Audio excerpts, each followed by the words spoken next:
Mrs. Anderson was a woman who seemed to have it all. Her name echoed through the city as one of its wealthiest and most powerful figures. Her empire stretched from grand mansions to luxury cars, from acres of land to a thriving company that proudly bore her name. But beyond the glitter of wealth, her true treasures were her 4 children. Emma, the strong and responsible eldest, Sophia, the gentle second daughter, Daniel, her only son and pride, and Lily, the spirited youngest child. Yet, as the years passed, time began to whisper its truth.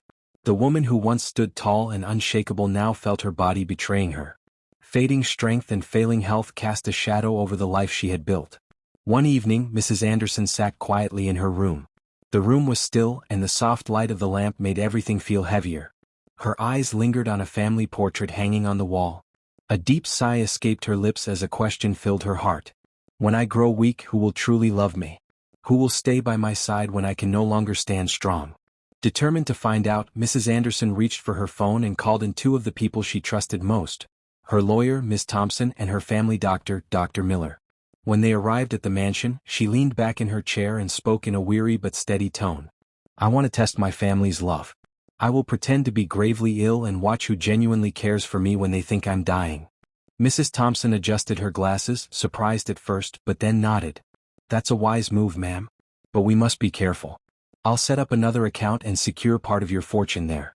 That way, anyone acting out of greed won't find everything. Mrs. Anderson gave a faint smile and nodded slowly. Then Dr. Miller leaned forward and said, I'll tell your family that you've been diagnosed with chronic heart failure and that the doctors are not sure you have more than 6 months to live. I'll break the news in a way they will believe. And so, the plan began. The very next morning, Mrs. Anderson began coughing heavily. She stayed in bed, refused proper meals, and appeared weaker by the day. Her children and their aunt became worried. We need to call the doctor immediately, Sophia exclaimed. Immediately, Dr. Miller arrived and examined her carefully in front of the entire family. After a heavy silence, she let out a deep sigh, her face darkening with concern. I'm sorry to tell you this, she said quietly, but your mother is seriously ill. She's suffering from chronic heart failure. With the way her heart is failing, she may not survive beyond 6 months. And I'm afraid she may not live longer. The room was swallowed by silence, heavy with disbelief. No, Mama. Please don't go. Lily sobbed, tears streaming down her face. Daniel stood stiff, unable to move, his eyes wide with shock. Sophia bowed her head, her fingers shaking uncontrollably.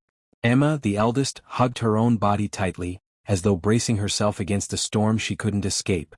At first, everyone seemed devoted. They carried trays of food to her bedside, sat close to her, and spoke soft words meant to comfort. But as the days stretched on, their care began to fade. The visits grew fewer. Their kindness felt hollow. The warmth in their voices slipped away. From her usual chair in the corner, and the auntie who had long lived in the mansion, watched it all in silence. She had witnessed this family rise and stumble through the years. Now watched their true colors emerge. Weeks went by, and no longer stepped into her sister's room. I can't bear to see her like this, it tears me apart, she whispered to herself. Sophia started giving excuses, always claiming she was too busy. Daniel said his work demanded sudden trips. And Emma, the eldest, shifted her full attention to running the company. One afternoon, Emma entered her mother's study with a pile of documents in her hands. She stood tall, her voice firm and steady. Mom, you need to focus on your health. From now on, let me take complete charge of the company. Mrs. Anderson gazed at her in silence, then gave a slow, thoughtful nod. But within her heart, she was not surrendering. She was observing, watching every move with sharp eyes. Emma had seized control of the company, throwing grand parties and wasting money without restraint, but instead of securing its future, she began making reckless decisions. She sold valuable assets at cheap prices and entered shady deals, all while convincing herself it was for growth. Sophia buried herself in vanity. She spent hours at expensive spas, chasing beauty treatments, and surrounded herself with shallow friends who only cared about her money. Daniel, the only son, wasted his nights on gambling and risky online deals. Each time he lost money, he told himself the next bet would make him rich. He also got carried away with an online romance.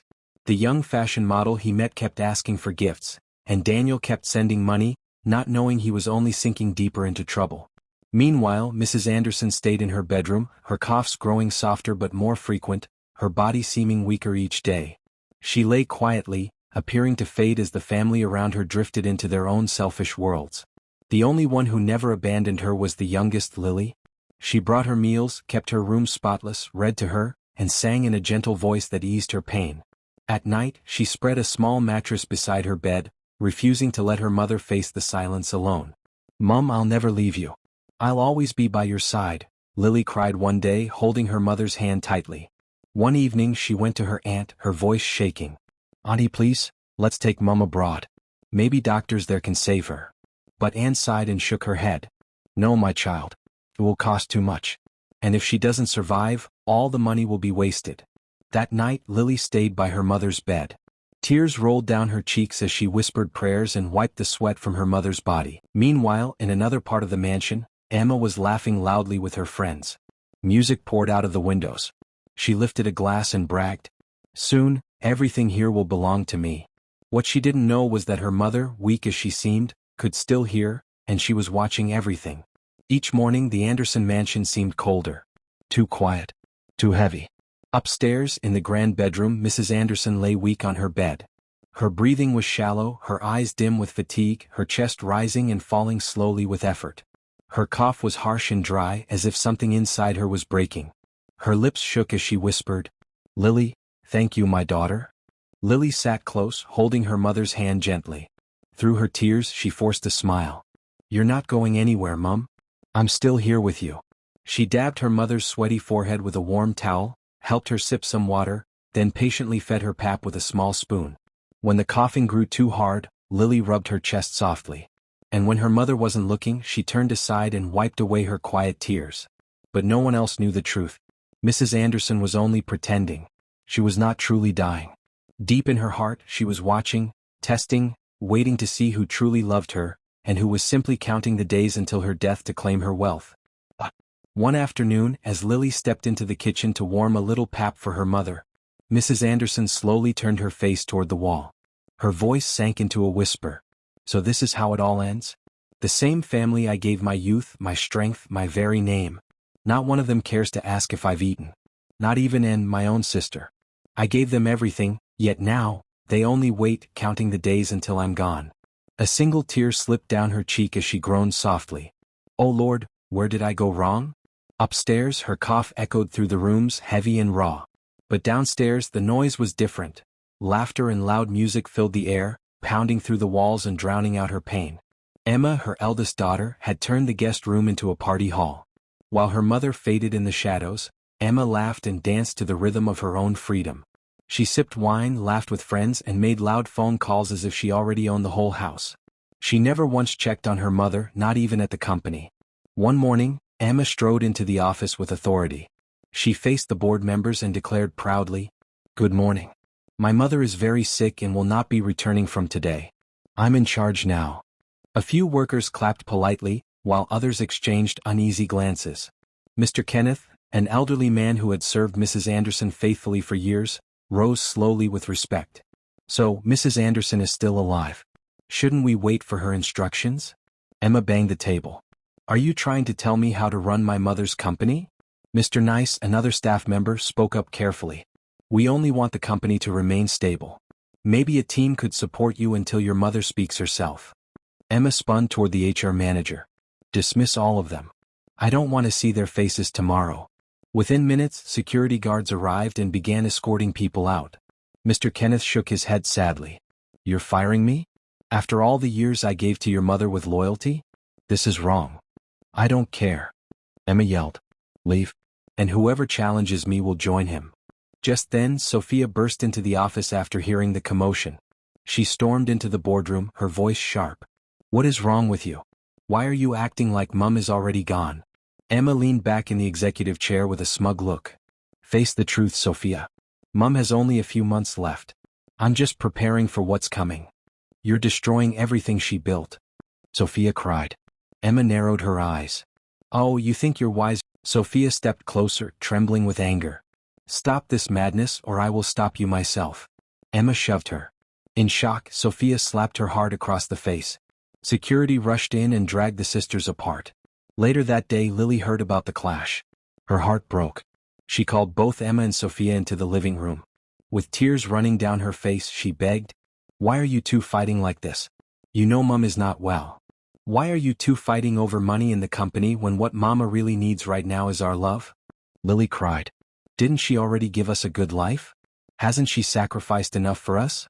Why betray her now? Emma lowered her head. Sophia said nothing, but after a long pause she whispered, "If anything happens to her, God will not forgive us." Then she turned and walked away in tears. That evening, while Lily fed her mother, there was a knock on the door. It was Mrs. Thompson, the family lawyer. Came in quietly, took a seat and said softly, "So, your daughters fought today. Emma has dismissed most of your loyal staff. The company isn't safe anymore." Mrs. Anderson gave a faint smile. "Let them reveal who they truly are," she murmured. "I'm still watching." Just then, angry voices rose from downstairs. It was Anne and Daniel. "I want to sell that land," Daniel shouted. "Why hold on to it when Mother is about to die?" Anne's voice was cold. "Let her die first. Then we'll sell it." Mrs. Anderson heard every word. Her heart raced, not from illness, but from the crushing pain of realizing her own sister and son cared nothing for her life, only for what she would leave behind. That night, Lily came into the room with a tray of warm pap. "Mama, please eat a little," she whispered.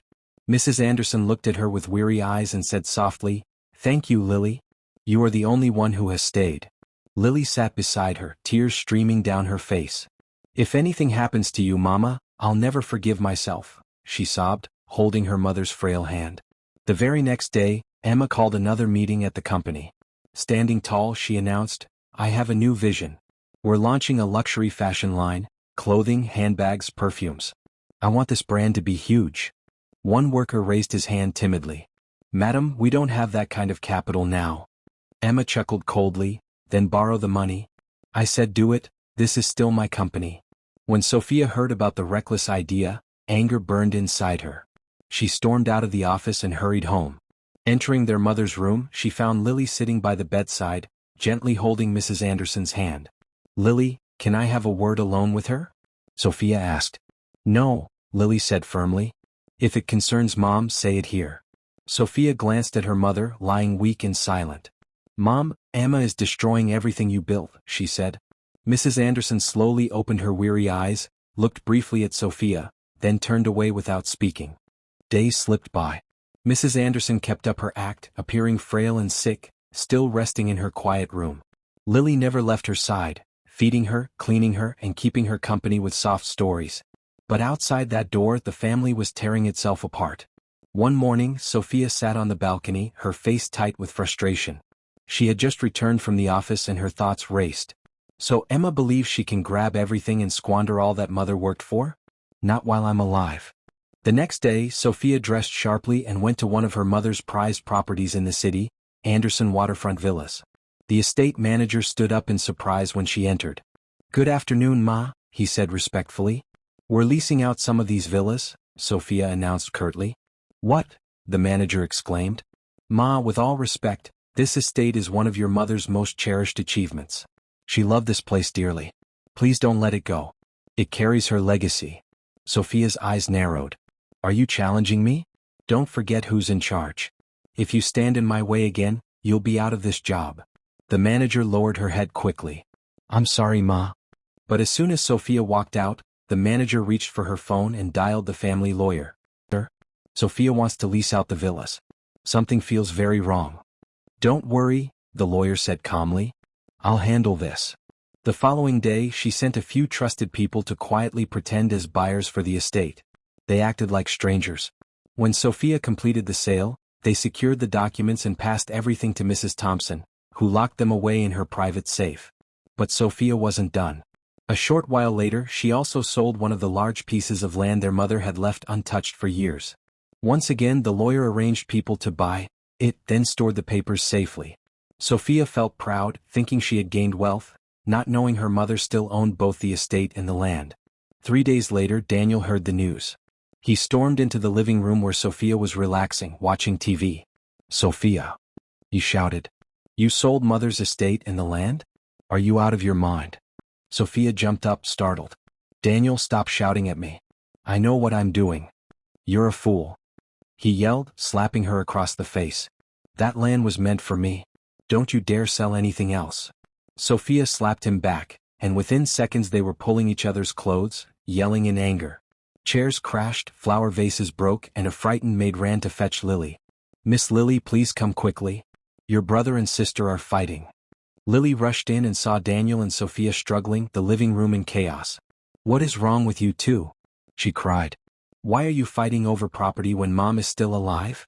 Sophia screamed back. "Alive? Look at her, lying there useless every single day." Lily's eyes filled with tears. "Mom worked so hard to give us a good life. Is this how you're repaying her? Fighting and selling her properties. Please stop." Daniel hissed and walked out. Sophia stormed out too. 2 days later, Anne, their aunt, entered Mrs. Anderson's room. Her face was full of disgust. "This room smells awful," she said sharply. "I can hardly breathe in here. Why does it stink as if no one cares for it?" Her sister coughed quietly and turned her face away, and shook her head. "You are only sick, not dead yet. Clean yourself up and open the windows. Do you think all of us will die here because you're unwell?" She clapped her hands and shouted, "Driver, security!" Lily rushed in. "Auntie Anne, what's going on?" and turned to her. "I can't stand this room anymore. Your mother will sleep in the guest room from now on. Even a hospital doesn't smell this bad." "But this is my mother's room," Lily cried. "You can't do this." "Shut up," and snapped. "I'm still her younger sister. I decide what happens in this house." The driver and security guards came in. "Carry her," and ordered. "Take her to the guest room now." "No, don't touch my mom," Lily shouted, standing in front of the bed.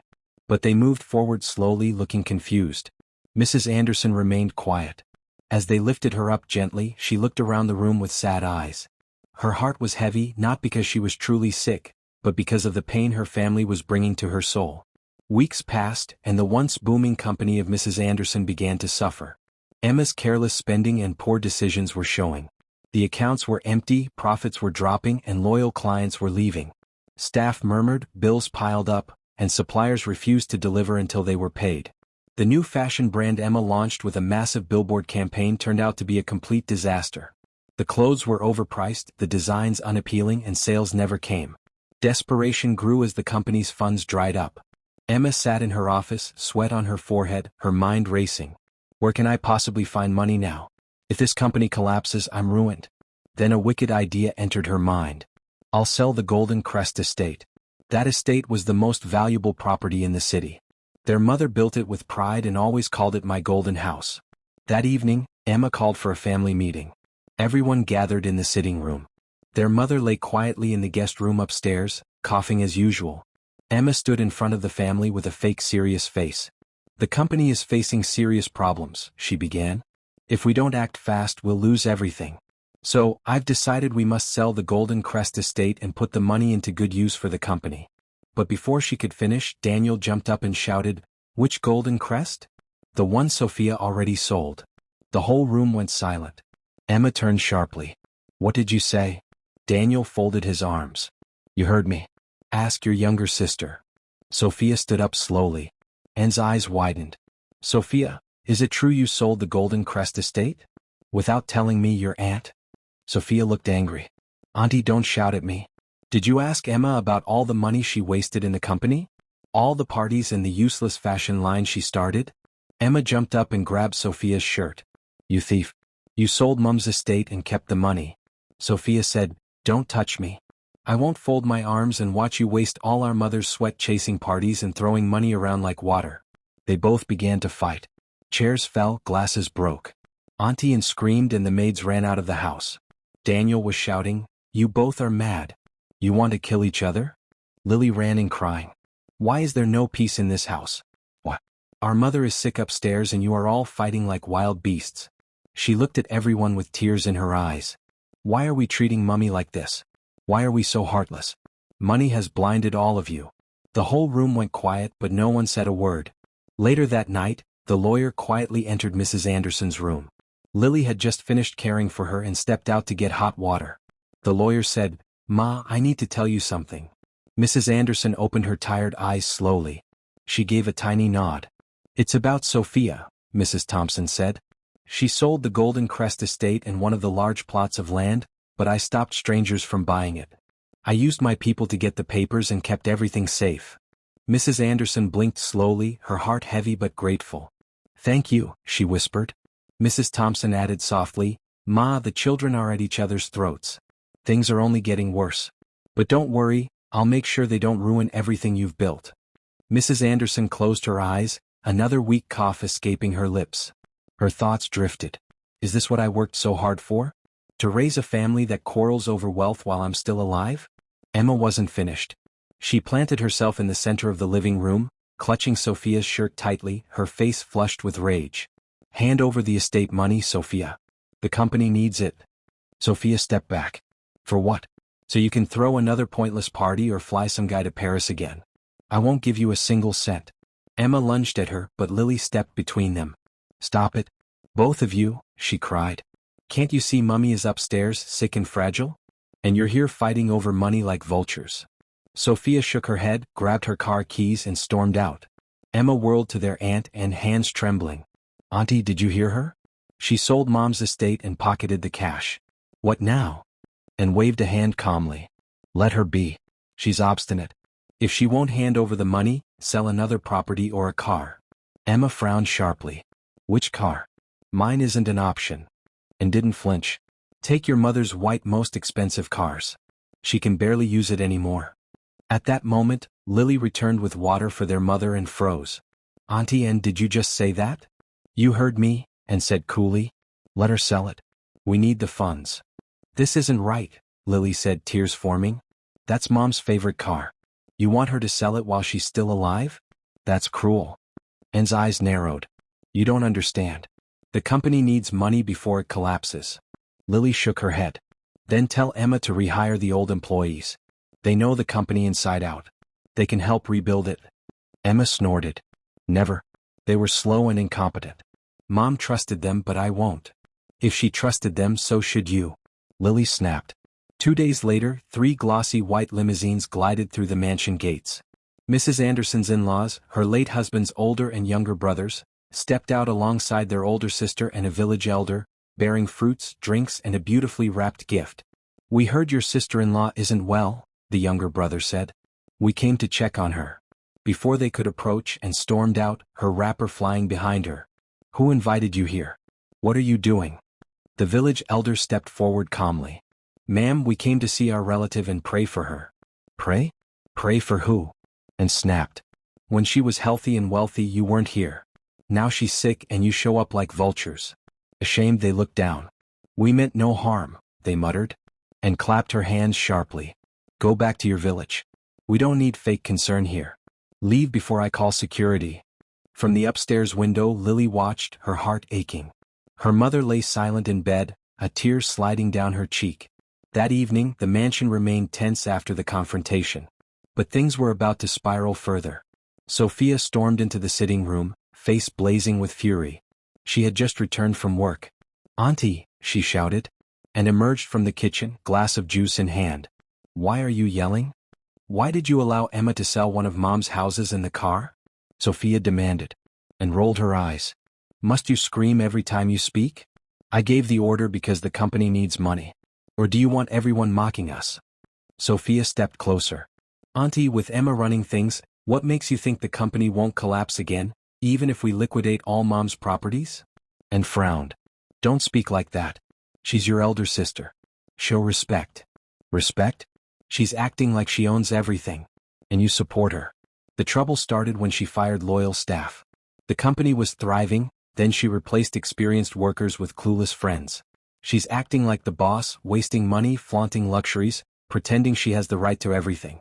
And now you order the sale of Mom's most expensive car and property.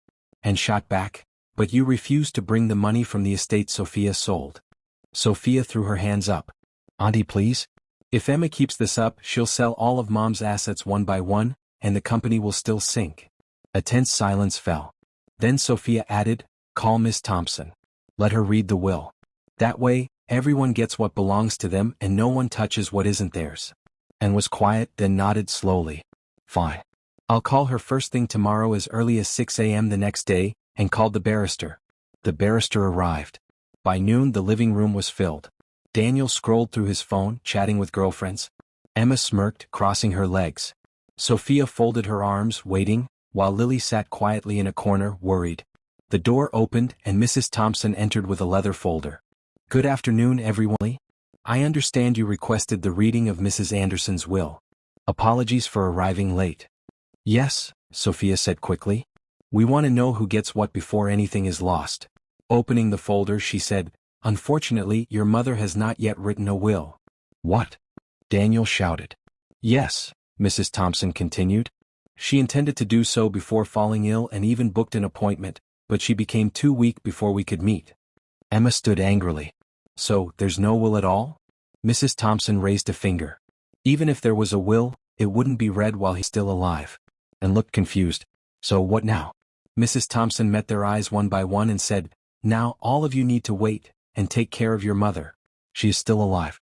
Stop fighting. Stop selling things. Stop tearing the family apart." Lily looked up with teary eyes and nodded slowly, but Emma just hissed. Sophia rubbed her forehead in frustration. Daniel rolled his eyes. A week after the failed attempt to read the will, the mansion was still heavy with tension and silence. Everyone moved around with solemn faces, barely speaking. Button had something else on her mind. That afternoon, dressed in her finest lace gown and gold earrings, she stepped out of the house and drove to the home of her close friend, Davis, a woman known for her boldness. They embraced warmly at the entrance. "Ah, and I heard your sister is very sick," Davis said as they settled into her luxurious living room. "I hope she gets better. Your sister was truly remarkable. She sacrificed so much to help you become who you are today." And sighed heavily. "Oh, but what's the doctor saying?" Davis's expression grew serious. "The doctor said, it's chronic heart issues. And the worst part? She may not survive it." And swallowed hard. How do we cope with this?" Davis reached out, placing a comforting hand on hers. "We take it one day at a time. You're not alone, Anne." And folded her arms. "Coping with what? I'm not just sad. I'm lonely. No one to talk to. No one to hold me. She just coughs all day." Davis raised it. And lowered her voice. "That part. I've been thinking about it." Davis chuckled. "You're still young and you're beautiful. You don't need to suffer because of a sick old sister. If I were you, I would find a young rich man. Someone strong, someone who can satisfy your need." Anne's eyes lit up. "Lay hands on what you can before it's too late." 4 days later, Davies introduced Anne to Israel, a handsome, charming man in his early 30s. They exchanged numbers and soon they began meeting in hotels around the city. Israel treated her like a queen, always praising her beauty, massaging her feet, and whispering sweet words in her. "I don't know how I survived before meeting you," and told him one evening. Israel smiled. "You deserve to be loved, my love." From that day Anne completely abandoned her elder sister. She stopped entering her room, stopped checking her food, and left everything for Lily to handle. Anne's days were now filled with laughter, wine, makeup, and secret hotel trips with Israel. But she didn't stop there. She wanted him close all the time. One morning, she surprised the whole family by bringing Israel into the mansion. Everyone was sitting in the living room when she walked in, carrying a small leather bag and smiling proudly. "Everyone, this is Mr. Israel," she said, resting her hand on his shoulder. "He's going to be my personal driver." Daniel frowned. "Auntie, don't we already have a driver?" And waved him off. "Yes, we do. But Israel will drive me wherever I want, anytime I want." And didn't care. She told the housekeeper to prepare a room for Israel in the boys' quarters and said, "He starts today. Any problems?" No one said a word. But inside, the tension in the mansion grew thicker. Upstairs, Mrs. Anderson lay quietly in her room, not knowing that another problem had quietly entered her home. That night, the house was quiet, but Lily couldn't sleep. She went to the kitchen to check on her aunt and saw that the living room light was still on. As she turned to go back to her room, she heard soft whispers and giggles coming from the boys' quarters behind the house. Curious, she walked slowly toward the small building, barefoot, her heart beating fast. The closer she got, the louder the sounds became. Then she heard a soft moan. Her eyes widened. She pushed the door open and froze. Her aunt was sitting on Israel's lap, both partially undressed, whispering to each other. "Auntie!" Lily shouted, her voice shaking with anger and disbelief. Israel quickly grabbed his shirt. "So this is the driver you hired?" "Really?" Lily said, tears in her eyes. "Is this what you've been doing, with a man old enough to be your son, while your sister is sick in her room? You don't even go to check on her anymore." Lily's voice shook with anger. Israel stammered, I I was just leave. Lily shouted. Get out of this house now. He ran off, barely dressed, and tried to speak, but Lily cut her off. I can't believe you. You could have done this somewhere else. How can you put your own fun before your sister, your own family? Breathing hard and said, What do you want me to do, Lily? I've done everything I can. She's not getting any better. Lily's eyes filled with tears, her voice trembling. She's still alive, Auntie. Don't talk about her like she's nothing. You left her alone like she doesn't matter.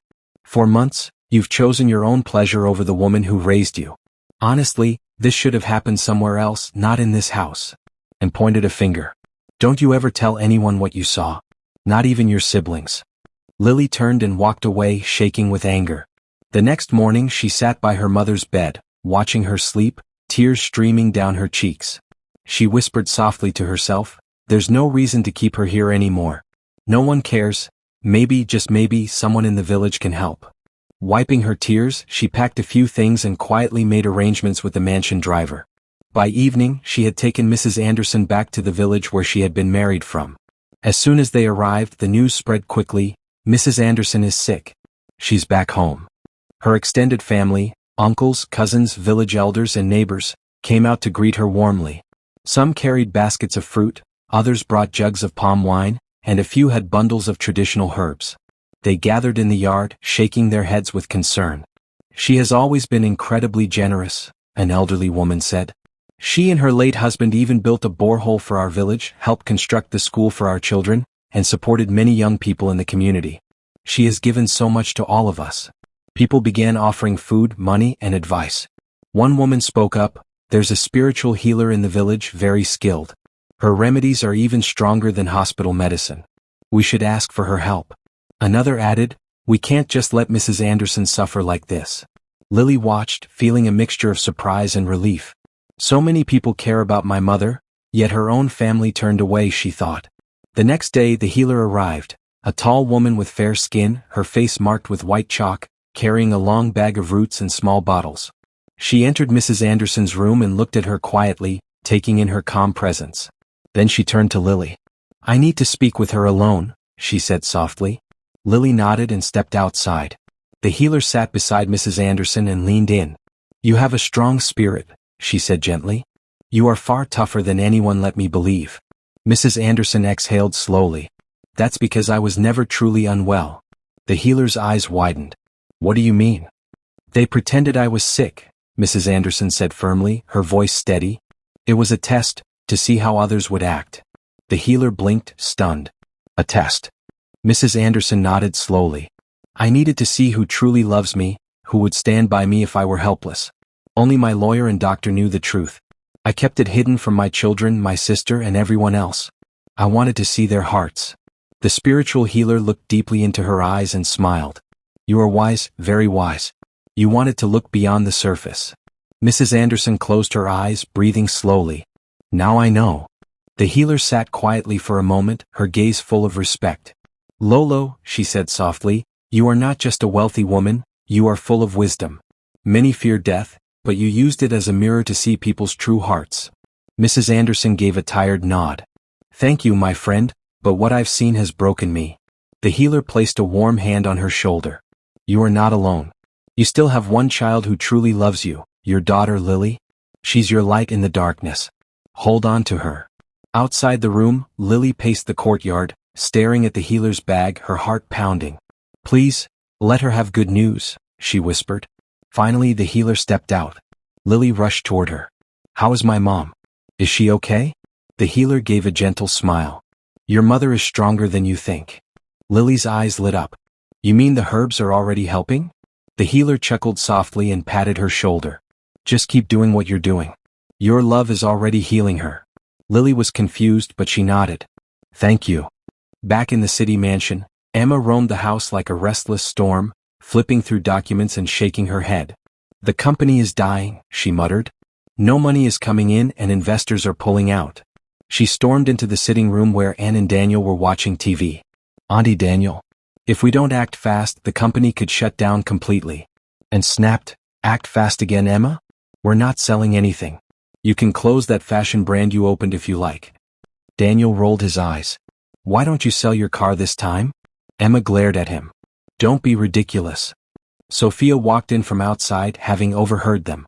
She laughed bitterly. We're not selling anything. Maybe you should sell that house of yours. Emma jumped up. At least I'm trying to save the company. Unlike you, sitting around doing nothing. Sophia pointed at her. Save the company? You're the one who ruined it. Ever since you took charge, all you've done is waste money and show off. Emma snapped back. Keep talking. You're just jealous because I'm the first daughter. Jealous? Sophia yelled. You must be kidding. They charged at each other again, ready to fight. Stop it, both of you. Daniel shouted. You'll bring the whole house down. And rose slowly and walked away. She was drained from all the shouting, but little did she know the real storm was just beginning. Back in the village, for the first time in weeks, Mrs. Anderson stepped outside with Lily's support. She wasn't pretending anymore, she was simply exhausted. Not from illness but from heartbreak. Her relatives and neighbors gathered around, clapping and smiling. Lolo is getting stronger. Thank God, they cheered. We will continue to pray for her. An elder gently pulled Lily aside. Child, your mother has a strong spirit. Take care of her and she will live a long life. She is a remarkable woman. Lily smiled through her tears. Yes, she truly is. Thank you, sir. That night, Mrs. Anderson sat under the stars on a wooden chair, wrapped in a thick cloth. She looked around the quiet compound, the smell of firewood, the soft chirping of crickets, and felt a calm she hadn't felt in years. She whispered softly to herself, maybe this is the start of something new. As the sun set behind the palm trees, painting the sky orange, the village grew still. A gentle evening breeze moved through the trees. Mrs. Anderson sat quietly under the mango tree, staring at the dusty ground, lost in thought. Lily came out carrying her mother's food and placed it beside her. Mummy, eat something. You haven't touched anything since morning. Her mother looked up at her. Her eyes were tired, but there was a quiet peace in them now. Sit down, my daughter. I need to tell you something important. Lily blinked. Mom, what is it? Mrs. Anderson took her hand and sighed. I need to tell you the truth, everything you saw, my sickness, the doctor's report, the coughing, the weakness. She paused and looked into Lily's eyes. Lily felt a knot in her stomach. It was all a plan, her mother said slowly. I was never really sick. I don't have heart issues. Lily gasped. Mom, what? I pretended, Mrs. Anderson said gently. I wanted to see who really cares about me, when I couldn't give money, when I couldn't speak, walk, or stand. I wanted to see who would comfort me and who would fight over my things. Lily sat frozen, tears welling in her eyes. You were the only one who stayed by me, her mother said softly. You fed me, bathed me, and brought me to this village hoping to help. I wasn't sick, I was watching, and you made me proud. Lily covered her mouth, unable to speak. Her heart felt full and tears rolled down her cheeks. Later that night, Mrs. Anderson summoned a few respected elders and her in-laws to a brief meeting at the village town hall within her compound. The air was heavy with curiosity as they gathered. When the murmurs settled, she spoke, her voice calm, yet carrying an unmistakable strength. I have something important to share with all of you, she declared. Slowly she rose to her feet, this time without assistance, and lifted her voice, steady and resolute. Continue? My people, I have a confession to make. The elders and her late husband's relatives exchanged puzzled glances. I was never ill. I never had chronic heart failure. A collective gasp filled the hall. It was all a setup, she said firmly. I needed to see with my own eyes who among my family truly cared for me, and who was only here for what I own. The room fell silent. Mrs. Anderson lifted her hands gently. Now I know the truth. But before I go further, I want to thank you all. The way you stood by me, the kindness you showed, the prayers you offered, I will always remember. She turned her gaze slowly. Especially you, my daughter Lily. You remained by my side when almost everyone else turned their backs. The crowd began to clap softly, nodding in approval. One of the elders stood up. Mrs. Anderson, you have opened our eyes. This life is filled with pretenders, but today you have shown wisdom. A woman added warmly, your daughter is a treasure. May God bless her abundantly. For the first time in many months, Mrs. Anderson allowed herself a real smile. By the next morning, Lily was helping her mother pack a modest travel bag. Dressed neatly and walking with renewed strength, Mrs. Anderson greeted everyone in the compound with a calm smile. When they arrived at the car, villagers gathered around once more. Safe journey, Mrs. Anderson. Don't forget to visit us, one elder called out. Yes, please come again, another added. You and your late husband have left great marks on this community, we won't forget that quickly. Thank you all of you, she said with a gentle wave. Hands waved and kisses were blown as the car rolled slowly down the red, dusty road, heading back toward the city. For many watching it felt like a dream. As the car rolled into the city compound, the gatemen froze, their mouths hanging open in shock. They watched in disbelief as the elderly woman stepped out, no coughing, no limp, no trace of weakness. She stood tall, strong, alive. Lily followed closely, carrying her mother's bag. Mummy, let's go inside, she said softly. All right, Mrs. Anderson replied with a calm nod. It's time. But the real surprise was waiting indoors. Daniel was lounging on the couch, scrolling through his phone when the door creaked open. He looked up casually, then froze. Mom? His phone slipped from his hand as he leapt to his feet. Mummy, you're walking. You're fine. You're not coughing. She embraced him gently. I know it's hard to believe, she said with a faint smile. Just then, Sophia descended the stairs, headphones still hanging around her neck. Her eyes widened in disbelief. Wait, what's happening here?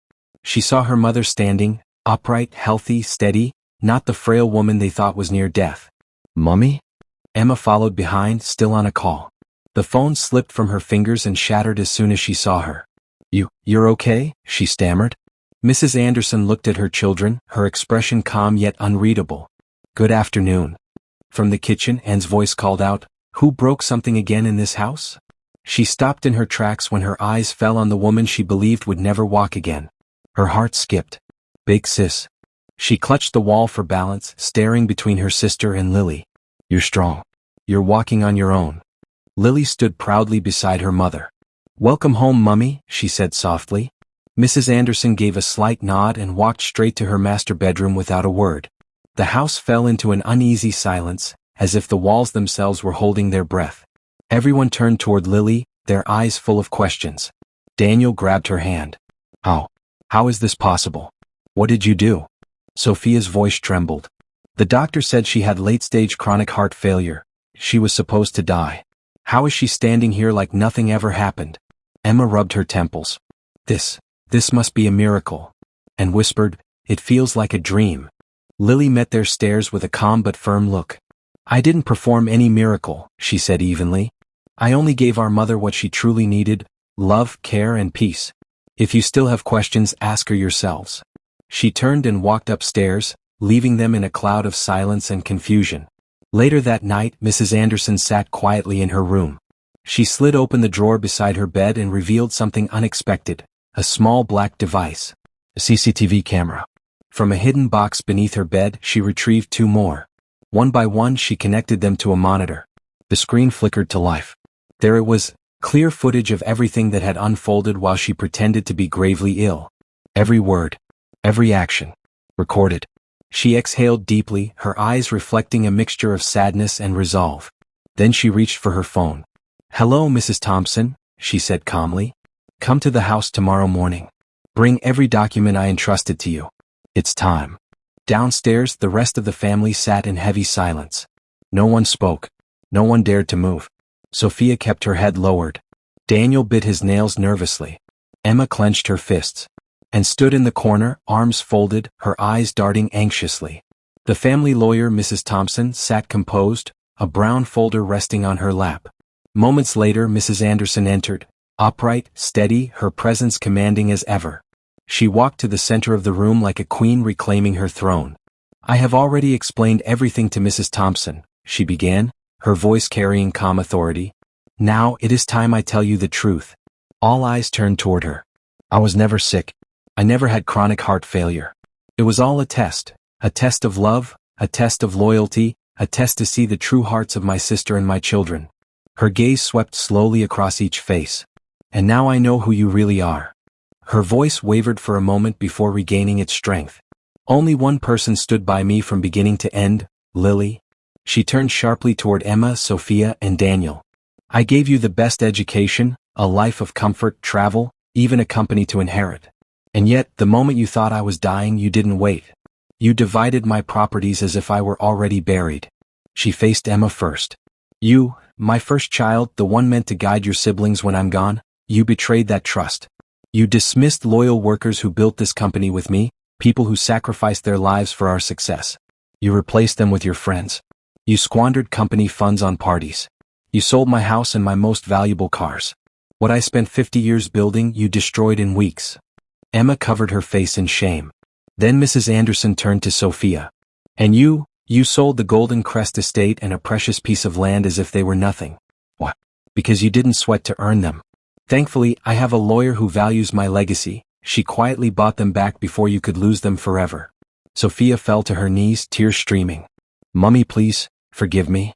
Mrs. Anderson's voice stayed cold. Those properties were meant to secure your future, but you squandered them without a second thought. Do you know how many years it took your father and me to build them? Decades of sweat and sacrifice. Now it's time you start from scratch. Go out there, find a job, and rebuild your life. As for my company, that door is shut to you forever. She turned back to Emma. The funds you squandered, the house and car you sold, those were supposed to secure your future. Do you know how many years it took your father and me to build all that? Yet, in a matter of seconds, you threw it all away with your own hands. From this moment, the company doors are closed to you. Go out there, start from scratch, and rebuild your life, because I will not carry that burden for you anymore. Emma's tears flowed. Mummy, please. Enough. Mrs. Anderson raised her hand. Then her eyes fell on Daniel. You even tried to sell my properties. The only reason you failed was because you didn't have the documents. From now on, you will get nothing. No help, no support, until you prove with real actions, not empty promises, that you deserve it. Finally, she faced her sister and you. After all the comfort, love, and sacrifice I gave you, you turned my house into a hotel. You brought strangers into my home, into my bedchambers, while I lay pretending to be sick. Not once did you care. And stammered, Sister, please? I am not your sister, Mrs. Anderson snapped. You have 5 hours to leave this house. Pack your things and go. I owe you nothing. And collapsed to the floor wailing. Please, I beg you. Mrs. Anderson turned to Mrs. Thompson. Call security. Make sure she leaves, peacefully. I never want to set my eyes on her again. Not in this house. Not anywhere near what I've built. Gasps swept through the room as Anne's knees buckled. Her pleas filled the air, but Mrs. Anderson did not flinch. Then, with a calm smile, she reached for Lily's hand. This is why I gathered you all here. From today, every property I have left, my estates, houses, businesses, now belongs to Lily. Gasps rippled through the room. Sophia froze. Emma gripped the couch to keep herself steady. Daniel sat motionless. Lily is the only one who showed me true love, who believed in me, who carried me when I acted helpless. For that, she will inherit everything. She turned to Mrs. Thompson. Prepare the documents, please. From this day, Lily will lead this company as its new CEO. Reach out to the loyal workers who were unjustly dismissed and bring them back to their rightful roles. Yes, Ma, Mrs. Thompson replied. Already in progress. 1 year later, the company thrived under Lily's leadership. Profits doubled, new branches opened, investors lined up, awards came pouring in. The old workers returned, serving with pride, calling her Madam Lily. Mrs. Anderson watched with quiet pride as her daughter chaired board meetings with wisdom beyond her years. Sophia and Emma found work elsewhere, struggling to rebuild their lives. Daniel kept trying to prove his change. No one heard from him again. But Lily, she stood strong, respected, and cherished. When love was put to the test, she proved her heart was true. Thank you for watching this story till the end. If you enjoyed it, share your thoughts in the comments section and don't forget to like, share, subscribe, and also turn on the bell notification so you never miss our next upload. Until next time.